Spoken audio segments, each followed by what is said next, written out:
सर्दियों का मौसम था। बर्फीली पहाड़ियों से घिरे उस स्की रिजॉर्ट में टूरिस्ट्स की भीड़ लगी थी। कुछ वादियों का लुत्फ उठाने आए थे तो कुछ स्कीइंग और स्नोबोर्डिंग के रोमांच का मजा लेने। उन्हीं लोगों में डैन, लिंच और पार्कर भी शामिल थे जो उस वीकेंड स्कीइंग करने वहां आए थे। डैन और लिंच बचपन के दोस्त थे, वहीं पार्कर डैन की गर्लफ्रेंड थी। स्कीइंग करने के लिए उन्हें बर्फीली पहाड़ी के चोटी पर जाना था, जिसके लिए वहां चेयर लिफ्ट की सुविधा मौजूद थी। वे तीनों चेयर लिफ्ट में सवार होकर पहाड़ी पर जाने लगे, पर तभी किसी खराबी के कारण बीच रास्ते में ही लिफ्ट एकदम से बंद पड़ गई। उन तीनों के साथ लिफ्ट में सवार सारे लोग घबरा गए। हालांकि कुछ ही देर बाद लिफ्ट फिर से शुरू हो गई और आखिरकार वे पहाड़ी की चोटी पर पहुंच ही गए। बस फिर क्या था, वे तीनों घंटों तक स्कीइंग का मजा लेते हुए पहाड़ी से नीचे आए। तब तक शाम हो चुकी थी। उन तीनों ने एक रेस्टोरेंट में डिनर किया और वहां एक बार फिर स्कीइंग के लिए पहाड़ी पर जाने का प्लान कर लिया। लेकिन जैसे ही वे लिफ्ट तक पहुंचे तो लिफ्ट अटेंडेंट ने उन्हें बताया कि उन्हें मौसम के खराब होने की जानकारी मिली है, इसलिए वे आज के लिए चेयर लिफ्ट बंद कर रहे हैं। लेकिन डैन, पार्कर और लिंच अपने प्लान से पीछे नहीं हटने वाले थे। उन्होंने अटेंडेंट से बार बार मिन्नतें की और जल्दी वापस लौटने का वादा भी किया। तब आखिरकार अटेंडेंट मान गया और उन्हें जाने दिया। वे तीनों चेयर लिफ्ट में सवार होकर पहाड़ी की चोटी की ओर बढ़ गए। इसी दौरान उधर लिफ्ट अटेंडेंट को उसके एक कलीग रिफकिन ने आकर बताया, तुमने अगले हफ्ते के लिए छुट्टी की जो अर्जी दी थी, बॉस ने वो छुट्टी कैंसिल कर दी है। वो अटेंडेंट बेहद चिंतित हो उठा और रिफकिन को लिफ्ट की जिम्मेदारियां सौंपकर बॉस से बात करने उनके ऑफिस की तरफ जाने लगा। जाते जाते उसने रिफकिन से कहा, 3 लोग अभी अभी ऊपर गए हैं, उनके वापस आते ही लिफ्ट को बंद कर देना। ये कहकर वो अटेंडेंट वहां से चला गया। तभी कुछ समय बाद 3 लड़के स्कीइंग करते हुए पहाड़ी से नीचे आए। रिफकिन को लगा कि अटेंडेंट इन्हीं 3 लोगों के आने की बात कर रहा था। इस गलत फहमी में उसने लिफ्ट बंद कर दी और अपने घर चला गया, इस बात से बिल्कुल ही अनजान कि डैन, पार्कर और लिंच अभी भी ऊपर चेयर लिफ्ट में ही सवार हैं। उधर चेयर लिफ्ट के रुकते ही डैन, पार्कर और लिंच परेशान हो उठे। लेकिन फिर उन्होंने सोचा कि शायद पहले की तरह लिफ्ट में कोई गड़बड़ी आ गई है और जल्द ही लिफ्ट दोबारा शुरू हो जाएगी। ये सोचकर वे तीनों हंसी मजाक करते हुए वहां समय काटने लगे। जैसे जैसे रात हो रही थी वहां ठंड बढ़ती जा रही थी। इसी तरह 25 मिनट बीत गए और तब भी लिफ्ट शुरू ना होने पर वे लोग अटेंडेंट को आवाज देने लगे, पर उन्हें जरा भी अंदाजा नहीं था कि उनकी आवाज सुनने वाला अब वहां कोई भी नहीं है। तभी एक के बाद एक वहां की लाइट्स बंद होने लगी। ये देख वे तीनों डर से कांप उठे, क्योंकि अब उन्हें समझ आ चुका था कि लिफ्ट किसी गड़बड़ी की वजह से बंद नहीं हुआ था, बल्कि अटेंडेंट्स ने लिफ्ट को बंद कर दिया है। पार्कर तो घबराकर रोने लगी, पर डैन ने उसे सब्र बनाए रखने को कहा। उन्होंने एक बार फिर अपना पूरा जोर लगाकर अटेंडेंट्स को आवाज देना शुरू किया, लेकिन उसका भी कोई फायदा नहीं हुआ। उनकी घबराहट अब डर का रूप लेती जा रही थी, पर डैन को अब भी उम्मीद थी कि वे लोग उन्हें ऐसे ही नहीं छोड़ सकते। कोई न कोई उनकी मदद करने वहां जरूर आएगा। उसी पल पार्कर को याद आया कि आज तो संडे है और ये रिजॉर्ट तो केवल फ्राइडे से संडे वीकेंड पर ही खुलता है। अगर आज रात कोई उनकी मदद करने नहीं आया तो अगले 1 हफ्ते तक वे यहाँ फंसे रहेंगे। ये सोचकर ही पार्कर के हाथ पैर कांपने लगे। और तो और वहां ठंड इतनी बढ़ती जा रही थी कि उनका वहां एक रात भी गुजार पाना मुश्किल था। लेकिन तभी लिंच ने कहा, यार हम लोग कुछ ज्यादा ही सोच रहे हैं, देखना कुछ ही देर में लाइट आ जाएगी और हम एक दूसरे को देखकर हंसने लगेंगे। लिंच ने यह कहा ही था कि तभी अचानक आसमान में बादल घिर आए और देखते ही देखते तूफान के साथ भयंकर बर्फबारी शुरू हो गई। वे तीनों ठंड से ठिठुरते हुए एक बार फिर मदद की गुहार लगाने लगे, लेकिन बदकिस्मती से उनकी मदद करने वाला वहां कोई नहीं था। बर्फ के छोटे छोटे गोले सुइयों की तरह उनके चेहरे पर चुभ रहे थे। ऊपर से ठंड इतनी कि उनके होठ तक कांपने लगे थे। वे तीनों जैकेट से अपने चेहरे को ढककर घंटों उस तूफान को झेलते रहे, पर वो तूफान थमने का नाम ही नहीं ले रहा था। तभी अचानक लिंच को एक रोशनी दिखाई दी। उन्होंने देखा कि पीछे से एक स्नो कैट ट्रक उनकी ही ओर चला आ रहा था। उस ट्रक को देख उन तीनों के अंदर खुशी की लहर दौड़ उठी। उन्हें पूरा यकीन था कि वो ट्रक उनकी मदद के लिए वहां आया है।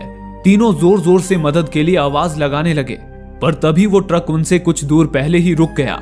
दरअसल वो ट्रक उनकी मदद करने वहां नहीं आया था, बल्कि उस ट्रक का ड्राइवर अपने एक साथी की तलाश करता हुआ वहां से गुजर रहा था। लेकिन उसी पल ट्रक ड्राइवर को वायरलेस पर यह जानकारी मिली कि उसका साथी तो कब का वापस लौट चुका है। उस ट्रक ड्राइवर के साथी ने उसे जल्द से जल्द वापस लौटने को कहा, ताकि मौसम और खराब होने से पहले वे अपने घर जा सकें। उसे सुनकर वो ट्रक ड्राइवर ट्रक रिवर्स लेता हुआ वापस लौटने लगा। उसे वापस जाता देख डैन, पार्कर और लिंच बुरी तरह घबरा गए और चिल्ला चिल्लाकर उसे आवाज देने लगे, पर तूफान के कारण उनकी आवाज ट्रक ड्राइवर तक नहीं पहुंच पा रही थी और वो लोग ऊपर लटके थे, इसलिए ट्रक ड्राइवर उन्हें देख नहीं पा रहा था।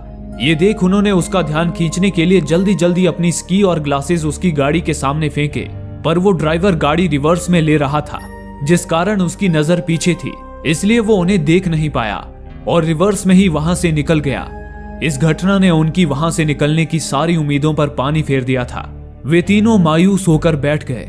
उन्हें समझ नहीं आ रहा था कि आखिर लिफ्ट अटेंडेंट्स उन्हें लिफ्ट में छोड़कर कैसे जा सकते हैं। अब हड्डियां जमा देने वाली उस कड़ाके की ठंड को सहन कर पाना उनके लिए मुश्किल होता जा रहा था।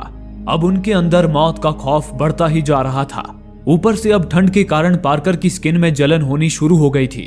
अपना दिमाग शांत रखने के लिए पार्कर ने जेब से सिगरेट निकालनी चाहिए, तो उसके एक हाथ का ग्लव छूटकर नीचे गिर गया। पार्कर ठंड से बुरी तरह ठिठुरने लगी। तभी डैन ने देखा कि ठंड के कारण पार्कर के गाल पर फ्रॉस्ट बाइट उभर आया था, जिससे उसके चेहरे की चमड़ी उधड़ रही थी। उसे देख अब डैन के सब्र का बांध टूटने लगा। उसे यकीन हो चुका था कि एक हफ्ते से पहले वहां कोई नहीं आने वाला और एक हफ्ते तक उनका ठंड में जिंदा रह पाना नामुमकिन था। डैन ने फैसला कर लिया कि वो अब लिफ्ट से नीचे कूदेगा और रिजॉर्ट में जाकर मदद लाएगा। डैन को पूरी उम्मीद थी कि उनके नीचे बर्फ की घनी परत होगी, जिस पर वो आसानी से कूद जाएगा। हालांकि लिंच और पार्कर को डैन का नीचे कूदना सुरक्षित नहीं लग रहा था। लिंच ने डैन से कहा कि उन्हें सुबह तक इंतजार करना चाहिए, शायद कोई उनकी मदद के लिए वहां आ जाए, और अगर कोई नहीं भी आया तो वो कोई और रास्ता निकाल सकते हैं। लेकिन डैन जिद पर अड़ चुका था। उसने पहले तो अपना स्नोबोर्ड नीचे फेंका और बिना एक पल सोचे सीधा नीचे छलांग लगा दी। हवा में परवाज करता हुआ डैन पैरों के बल नीचे जा गिरा, पर तभी एक चटाक की जोरदार आवाज के साथ उसके दोनों पैर टूट गए और हड्डियां पैरों से बाहर झांकने लगी। दरअसल डैन जहां गिरा था वहां बर्फ की घनी परत नहीं, बल्कि बर्फ की पतली परत से ढकी ठोस चट्टान थी, जिस पर गिरकर उसके दोनों पैरों की हड्डियां टूट चुकी थी। डैन मारे दर्द के बिलबिला उठा और उसकी दर्दनाक चीख ने उस सुनसान वादियों में हलचल पैदा कर दी। डैन का ये हाल देख पार्कर और लिंच भी कांप उठे, पर वे चाहकर भी डैन की मदद नहीं कर सकते थे। डैन अब टूटे पैरों के साथ हिल भी नहीं पा रहा था। तभी पार्कर ने अपना स्कार्फ निकालकर जल्दी से डैन की तरफ फेंका, ताकि डैन अपने बहते हुए खून को रोक सके। लेकिन बदकिस्मती से हवा के झोंके के साथ वो स्कार्फ भी एक झाड़ी में जा अटका। पार्कर और लिंच डैन को दर्द से तड़पता हुआ बर्दाश्त नहीं कर पा रहे थे। तभी लिंच ने देखा कि उनसे 2 चेयर पीछे एक खंबा था। लिंच ने फैसला किया कि वो चेयर लिफ्ट के केबल पर लटकता हुआ खंबे तक जाएगा और नीचे उतरकर डैन के लिए मदद बुलाएगा। लेकिन उस केबल के जरिए ही लिफ्ट मूव होता था, जिससे घिस घिस कर वो केबल धारदार हो गया था। इसलिए पार्कर और डैन ने उसे ऐसा करने से रोका, पर तभी वहां एक आवाज गूंजी। वो आवाज किसी भेड़िए की थी, जो वहां आसपास ही कहीं था। उनकी आवाज सुनकर डैन डर से कांपने लगा और मदद के लिए चीखने चिल्लाने लगा। अब लिंच ने ठान लिया कि वो किसी भी हाल में उस खंबे तक पहुंच कर रहेगा। उसने पहले तो अपनी स्कीज नीचे गिरा दी, फिर वो चेयर लिफ्ट पर पैर रखकर केबल की ओर लपका। लेकिन तभी चेयर पर बर्फ जम जाने के कारण उसका जूता फिसल गया, जिससे वो बस गिरते गिरते बचा। उधर नीचे ठंड के कारण डैन का टूटा हुआ पैर बिल्कुल सुन्न पड़ चुका था। वो वहां से हिल भी नहीं सकता था। लेकिन लिंच ने भी अभी हार नहीं मानी थी। अब वो पार्कर के साथ मिलकर चेयर पर जमी बर्फ को जल्दी जल्दी हटाने लगा। वो बर्फ नीचे डैन के चेहरे पर गिर रही थी, इसलिए डैन ने अपना सर और चेहरा हाथों से ढक लिया ताकि उस बर्फ की चोट से बच सके।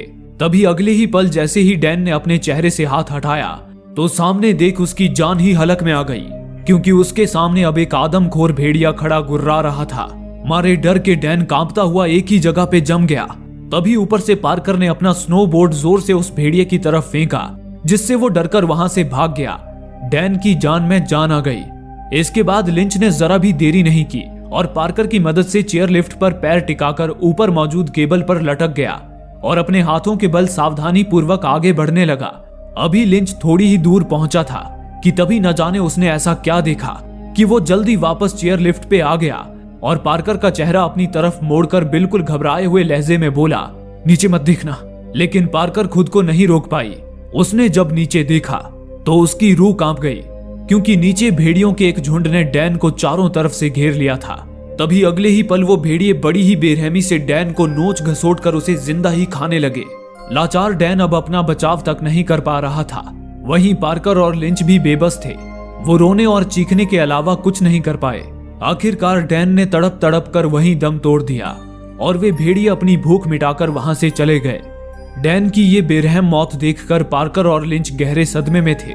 दोनों एक दूसरे से काफी देर तक कुछ नहीं बोले और इस तरह वो मनहूस रात गुजर गई। अगली सुबह जब पार्कर की आंख खुली तो सबसे पहले उसकी नजर अपने दाहिने हाथ पर गई, जो ठंड के कारण सेफ्टी बार पर पूरी तरह चिपक गया था। तभी हाथ छुड़ाने के लिए उसने जब जोर लगाया तो उसके हथेली की चमड़ी ही उधड़ गई। पार्कर दर्द से कराह उठी। तभी लिंच भी नींद से जाग उठा। उसने देखा कि पार्कर के चेहरे की फ्रॉस्ट बाइट भी बद से बदतर होती जा रही थी। अब उसकी चमड़ी उधड़ने लगी थी। तभी लिंच ने पार्कर को हौसला देते हुए कहा, आज हमें कॉलेज में ना पाकर हो सकता है हमारे साथी हमारे बारे में पूछताछ करते हुए यहाँ पहुंच जाए। लेकिन पार्कर ने बेहद मायूसी से कहा, किसी को नहीं मालूम कि हम यहाँ पर हैं। हमें ढूंढने कोई नहीं आने वाला। ये सुनकर लिंच भी उदास हो गया। अब लिंच को वहां से निकलने का बस एक ही रास्ता नजर आ रहा था। वो किसी भी तरह केबल से लटक कर पीछे मौजूद उस खंबे तक पहुंचना चाहता था, जिसमें लगी सीढ़ियों से वो नीचे उतर सकता था। लेकिन उसमें खतरा बहुत था, क्योंकि वो केबल बेहद धारदार थे। पार्कर ने लिंच से कहा, हमें थोड़ी देर और इंतजार करना चाहिए, शायद कोई हमारी मदद के लिए आ जाए। इस पर लिंच ने भी हौसला रखा और वे दोनों मदद के लिए इंतजार करने लगे। इसी तरह दोपहर हो गई, पर उनकी मदद के लिए कोई नहीं आया। अब पार्कर बचने की सारी उम्मीद खो चुकी थी। उस लिफ्ट में तड़प तड़प कर मरने से अच्छा वो भी डैन की तरह नीचे कूदकर अपनी जान देना चाहती थी। लेकिन लिंच ने उसे समझाया कि डैन ने अपनी कुर्बानी इसलिए दी कि वे लोग वहां से निकल सके, इसलिए उन्हें किसी भी हाल में वहां से जिंदा निकलना ही होगा। ये कहकर वो एक बार फिर से चेयर लिफ्ट पर खड़ा हुआ और उस केबल को पकड़कर हवा में लटकता हुआ आगे बढ़ा ही था कि अचानक झटके से चेयर का एक ज्वाइंट टूट गया, जिससे वो चेयर एक नट बोल्ट के सहारे एक तरफा होकर लटक गया। पार्कर बुरी तरह घबरा गई। वहीं लिंच किसी तरह केबल पर लटकता हुआ पीछे की एक चेयर तक पहुंच गया। हालांकि खंबा उससे अभी कुछ दूर था और वहां पहुंचने के लिए उसे एक बार फिर केबल पर लटककर उतनी ही दूरी और तय करनी थी। लेकिन उस धारदार केबल ने लिंच के ग्लव को काटते हुए उसकी हथेली की चमड़ी भी उधेड़ दी थी। पर फिर भी लिंच ने हिम्मत नहीं हारी। वो दर्द को सहता हुआ केबल पर लटककर पोल तक पहुंचने में आखिरकार कामयाब हो गया। उसकी इस कामयाबी पर पार्कर खुशी से भर गई और उसकी आंखों में भी उम्मीद की एक नई किरण नजर आने लगी। उधर लिंच पोल पर मौजूद सीढ़ियों के जरिए बेहद सावधानी से नीचे उतरा। वो अभी जमीन पर पहुंचा ही था कि अचानक वहां भेड़ियों का एक झुंड आ गया। तभी एक भेड़िया लिंच पर तेजी से झपट पड़ा। वो अपने धारदार दांत लिंच की गर्दन पर बस धसाने ही वाला था कि तभी जमीन पर पड़ा एक स्की पोल लिंच के हाथ लग गया। लिंच ने उस स्की पोल से उस भेड़िए के मुंह पर वार कर दिया, जिससे वो भेड़िया दुबक कर पीछे हट गया। लेकिन भेड़ियों का झुंड अब भी वहां मौजूद था। लिंच ने उठकर स्की पोल से उन्हें डराने की कोशिश की। इस पर वे भेड़िए डरकर पीछे तो हटे, पर वो अब भी वहां से भागे नहीं थे। लिंच जल्दी अपनी स्नोबोर्ड तक पहुंचा और पार्कर से कहा कि वो जल्द से जल्द उसके लिए मदद लेकर आएगा। इसके बाद लिंच उस स्नोबोर्ड पर बैठकर स्लाइड करता हुआ वहां से निकल गया। लेकिन तभी वो भेड़ियों का झुंड भी लिंच के पीछे दौड़ गया। इधर पार्कर अब बिल्कुल अकेली थी। वो चेयर लिफ्ट में बैठी बड़े ही बेसब्री से लिंच के वापस आने का इंतजार करने लगी। लेकिन जब कई घंटे गुजर गए और उसकी मदद करने कोई नहीं आया, तो उसकी बेचैनी बढ़ने लगी। इसी तरह एक और दिन गुजर गया, पर ना तो लिंच वापस लौट कर आया और ना ही कोई पार्कर की मदद करने आया। पार्कर मायूस होकर रोने लगी। उसे अब किसी भी तरह वहां से बाहर निकलना था, लेकिन बदकिस्मती से कोई भी रास्ता उसे नहीं सूझ रहा था। तभी उसने नीचे देखा। नीचे जमीन पर इस वक्त कोई भी भेड़िया नजर नहीं आ रहा था। अब उसने फैसला कर लिया कि चाहे वो मरे या बचे, अब वो चेयर से नीचे कूद जाएगी। सबसे पहले उसने अपना पैर चेयर लिफ्ट से बाहर लटकाया, लेकिन तभी वो चेयर जिस नट बोल्ट के सहारे झूल रहा था, वो नट खुलकर नीचे जमीन पर गिर गई। फिर पार्कर जैसे ही नीचे जंप लगाने को हुई, तभी अचानक वो चेयर बोल्ट से बाहर निकल आया और पार्कर चेयर के साथ तेजी से नीचे गिरने लगी। उसके हलक से एक जोरदार चीख निकल गई, लेकिन वो चेयर एक और पतली वायर से बंधी थी, जिससे वो चेयर उस वायर के सहारे थोड़ा नीचे आकर लटक गई। चेयर पकड़कर लटकी हुई पार्कर की निगाह अब उस वायर पर गई, जो अधिक भार के कारण धीरे धीरे टूट रही थी। इससे पहले कि वो तार टूटती, पार्कर ने चेयर से नीचे छलांग लगा दी। ऊंचाई ज्यादा ना होने के कारण पार्कर सही सलामत नीचे गिरी, पर तभी उस चेयर का तार टूट गया और चेयर आकर सीधा पार्कर के पैर पर गिरा, जिससे पार्कर का एक पैर चोटिल हो गया। पार्कर दर्द से चीख पड़ी, लेकिन उसने हिम्मत नहीं हारी। दर्द से बुरी तरह कराहते हुए उसने अपना पैर चेयर से बाहर निकाला और फिर हाथों के बल घिसटते हुए जल्दी पहाड़ी से नीचे उतरने लगी। उस बर्फीली जमीन पर गिरते पड़ते और फिसलते हुए जब वो थोड़ा आगे गई, तभी उसे बर्फ पर खून के छींटे नजर आए। डरी सहमी पार्कर जब थोड़ा और आगे गई, तो वहां उसे दिल दहला देने वाला एक भयानक मंजर नजर आया। उसके सामने लिंच की कटी पिटी लाश पड़ी थी, जिसे भेड़िए चीर फाड़ कर खा रहे थे। तभी उनमें से एक भेड़िए ने अचानक गुर्राते हुए पार्कर की तरफ घूर कर देखा। मारे खौफ के पार्कर सकपका गई। उसकी मौत अब बिल्कुल उसके सामने खड़ी थी, लेकिन खुशकिस्मती से वो भेड़िया पार्कर पर कोई हमला किए बगैर मुंह फेर कर वापस चल दिया। दरअसल लिंच की लाश खाकर उन भेड़ियों का पेट पूरी तरह भर चुका था, इसलिए उन्होंने पार्कर का शिकार नहीं किया। पार्कर ने राहत की सांस ली और उन भेड़ियों के सामने से फिसलती हुई निकल गई। गिरते पड़ते हुए वो किसी तरह एक सड़क के किनारे पहुंच गई। दर्द और थकान से चूर पार्कर कुछ देर सड़क के किनारे ही बेहाल पड़ी रही। तभी वहां से एक कार में गुजर रहे एक आदमी की नजर पार्कर पर पड़ी। उस आदमी ने फौरन अपनी कार रोक दी। वो आदमी जल्दी से अपनी गाड़ी में से नीचे उतरा और बेतहाशा दौड़ता हुआ पार्कर के करीब पहुंचा।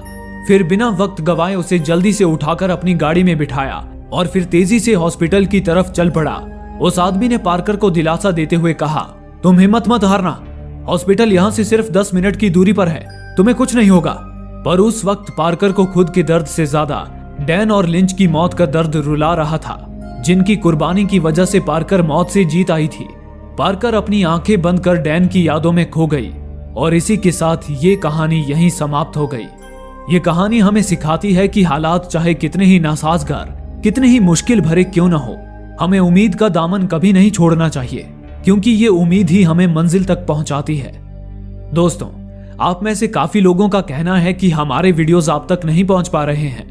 उसके लिए आप सब्सक्राइब बटन को दबाने के बाद नोटिफिकेशन के बेल आइकन पर क्लिक करें और ऑल का ऑप्शन सिलेक्ट कर लें, ताकि हमारी सारी वीडियोस की नोटिफिकेशन आप तक पहुंच सके। धन्यवाद।